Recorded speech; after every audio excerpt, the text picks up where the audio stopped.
আসসালামু আলাইকুম ভিউয়ার্স। আজকের রেসিপি পাকা আমের পায়েস।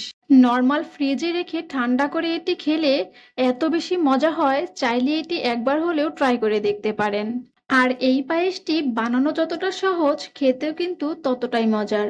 পাকা আম ফুরিয়ে যাওয়ার আগেই একবার হলেও বাসায় এটি ট্রাই করে দেখবেন। আশা করছি আমার আজকের রেসিপিও আপনাদের কাছে খুব ভালো লাগবে। রেসিপিটি তৈরির জন্য আমি এখানে হাফ কাপ নিয়েছি চিনি গুঁড়া চাল আর হাফ কাপ নিয়েছি সাবুদানা। এবার কিছু পরিমাণ পানি দিয়ে হাত দিয়ে কচলে কয়েকবার করে চাল আর সাবুদানাগুলোকে ভালো মতো ধুয়ে নেব।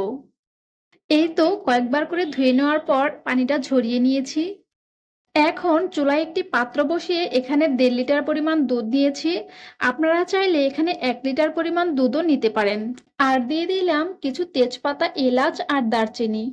এবার দুধটাকে জাল করে কিছুটা ঘন করে নেব। বেশ কিছুক্ষণ দুধটাকে জাল করে ফুটিয়ে নেওয়ার পর এখন দুধটা অনেকটাই ঘন হয়ে গেছে। এই পর্যায়ে এখন সাবুদানা আর চিনি গুঁড়া চালের মিশ্রণটা দিয়ে দিলাম। এবার অনবরত নেড়েচেড়ে দিতে হবে, তা না হলে সাবুদানা আর চিনি গুঁড়া চাল দলা পেকে যেতে পারে, এমনকি তলানিতে লেগে পুড়ে যেতে পারে। আর তলানিতে লেগে পুড়ে গেলে স্বাদটা কিন্তু একদম নষ্ট হয়ে যাবে। প্রায় 10 মিনিটের মতো নেড়েচেড়ে জাল করে নেওয়ার পর এখন চাল আর সাবুদানাগুলো সেদ্ধ হয়ে গেছে। এখন এতে প্রায় 2.5 টেবিল চামচের মতো কনডেন্স মিল্ক দিয়ে দিলাম। কনডেন্স মিল্ক দেওয়ার কারণে চিনির পরিমাণটাও আমি একটু কমিয়েই দিব। আমি এখানে 1/3 কাপ চিনি দিয়ে দিয়েছি, কেননা এখানে আমি মিষ্টি আমের পিউরি ব্যবহার করব। সেক্ষেত্রে পায়েসটি আরো বেশি মিষ্টি হয়ে যাবে। মিষ্টিটাকে ব্যালেন্স করার জন্য সামান্য পরিমাণে একটু লবণ দিয়ে দিয়েছি, আর দিয়ে দিয়েছি কিছু কিশমিশ আর বাদাম কুচি। এখন আরো প্রায় 5 থেকে 7 মিনিটের মতো জাল করে পায়েসটাকে আরেকটু ঘন করে নেব। এ পর্যায়ে পায়েসটা অনেকটাই ঘন হয়ে এসেছে। চুলা থেকে নামিয়ে ঠান্ডা করার পর এটি আরো ঘন হয়ে যাবে। এজন্য এখন চুলাটা অফ করে চুলা থেকে নামিয়ে নিচ্ছি। আপনারা দেখতেই পাচ্ছেন চুলা থেকে নামিয়ে ঠান্ডা করার পর এটি কতটা ঘন হয়ে এসেছে। এখন এখানে 1 কাপ আমের পিউরি দিয়ে খুব ভালোভাবে নেড়েচেড়ে পায়েসের সাথে মিশিয়ে নেব। আর অবশ্যই চেষ্টা করবেন মিষ্টি আম নেওয়ার জন্য। আমটা যদি টক হয় তাহলে কিন্তু পায়েসটা খেতে ভালো লাগবে না, আর পায়েসটার স্বাদও অনেকটাই নষ্ট হয়ে যাবে। আমের পিউরিটাকে পায়েসটার সাথে খুব ভালোভাবে মেশানোর পর এবার পায়েসটাকে একটি বাটিতে ঢেলে নিচ্ছি।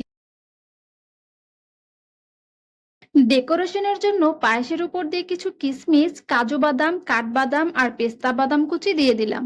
আর একটু সুন্দর দেখানোর জন্য উপর দিয়ে কিছু আমের পিউরি দিয়ে সাজিয়ে নিলাম। তবে এটি না দিলেও চলবে, আমি জাস্ট পায়েসের লুকসটা সুন্দর দেখানোর জন্যই দিয়েছি। আমের পিউরিগুলো দেওয়ার পর এবার একটি টুথপিক দিয়ে এরকম ঘুরিয়ে ঘুরিয়ে একটু ডিজাইন করে নিলাম। দেখেন কি সুন্দর লাভ শেপের মতো ডিজাইন হয়ে গেল। এখন আমাদের পায়েসটা পরিবেশনের জন্য একদম কমপ্লিট। ঝটপট তৈরি হয়ে গেল আমের পায়েস। এই পায়েসটা ঠান্ডা করে খেলে দারুণ লাগে।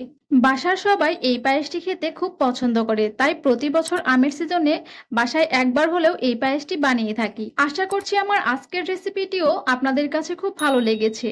আজকের মতো এখানেই বিদায় নিচ্ছি। আসসালামু আলাইকুম, আল্লাহ হাফেজ।